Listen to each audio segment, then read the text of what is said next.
Hi friends, ఈరోజు నేను మునగాకు పప్పు చేశాను.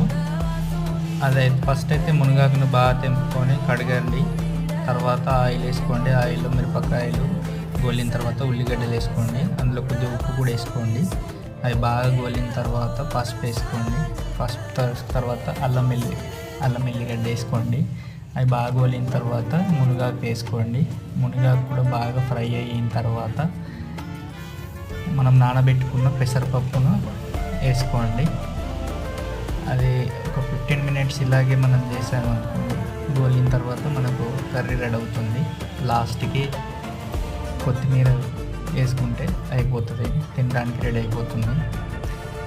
ఇలాంటి వీడియోలు మరిన్ని చేయడానికి సబ్స్క్రైబ్ చేసుకోండి, లైక్ చేయండి, కామెంట్ చేయండి. Thank you.